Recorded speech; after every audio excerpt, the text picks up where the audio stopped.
refuzimi që i bën dje votimit të rezolutës për genocidin serb ishte akt i pashemullt në radhë parë në rrafshin njerëzor, sepse e them këtu, për çdo njeri të quhetruar, midis të gjitha krimeve, është genocidi, i cili në kualifikimet e tij, në rastin konkret, ka vrasjen e qytetarëve të pafajshëm për shkak të përkatësisë së tyre etnike. Këtyre përfaqësuesve të partisë Krimi në parlament, këtyre zonjave aty që janë nëna, motra, u them se nuk arri kur ta kuptoj.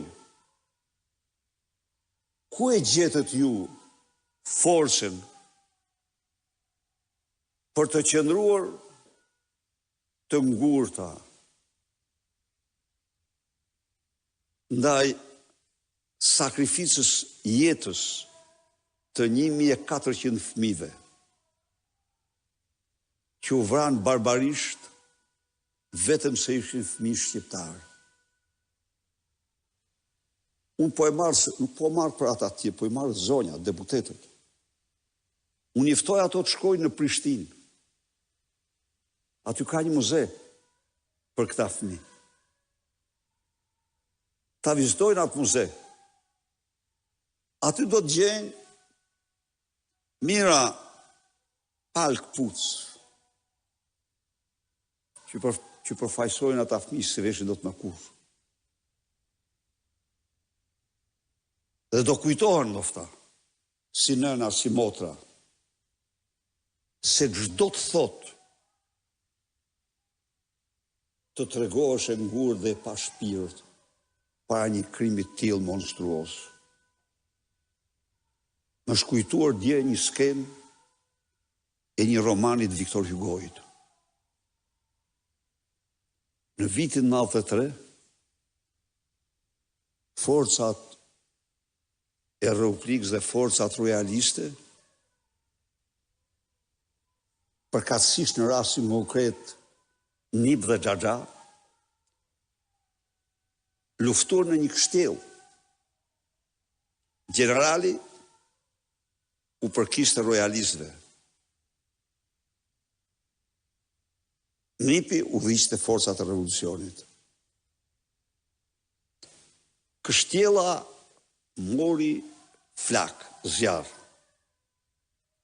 Por në kështjell, një grua revolucionare kishte vendosur fëmijën e vet, djepin. Generali u kujtue që fëmija në djep po digjej. Dhe u kthye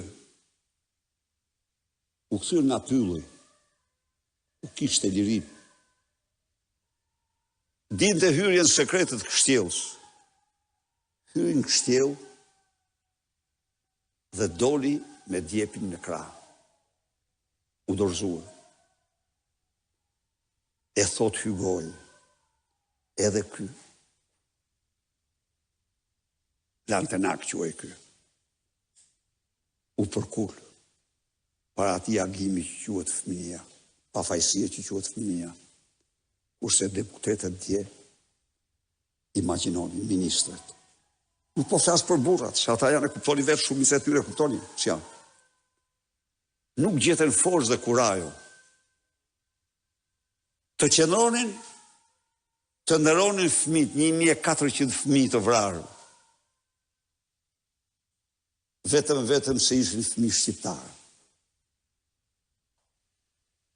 Akt të tillë në muret e Kost Parlamentit do të shkruhet me gërma të zeza si akt më armiqësor i Parlamentit ndaj kombit shqiptar.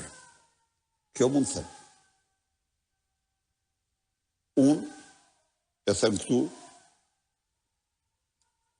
përshëndes veteranët e ushtrisë çlirimtare të Kosovës për lëvizjen e tyre në të gjithë djenin time, ndjekjen time.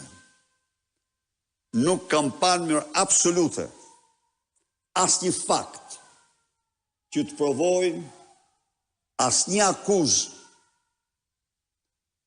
për të cilën janë arrestuar dhe mbahen në arrest ish udhëheqësit e luftës dhe udhëheqësit politik me vonë të Kosovës. Asnjë. Kjo është e vërteta. Dhe unë uroj me zemër që ajo gjykatë të shpallë pafajësinë e tyre dhe kthimin e tyre në vendin e tyre. Përdorimi për qëllime politike i procesit është i makabritet. Edi Rama u tërhoq, por unë kam këtu dëshmit që ai ishte parashikuar të fliste një orë, mbi një orë. E kuptoni ju? E kuptoni ju? Do bëj patriot kush? Kush? Njeriu që me aktet e tij është ndaj Kosovës po aq armik sa Aleksandar Vučići. Po. Unë ju them ju,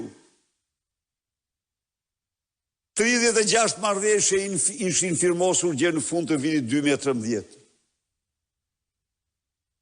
Edi Rama mori përsipër projektet e Beogradit për ndarjen e Kosovës dhe ndryshimin e kufive. Me një seri takimesh të fshehta. Edi Rama për qëllimet e tyre abdetare është histori i pari që paditi kryeministrin në detyrë të Kosovës se mbronte interesat e qytetarëve të tij.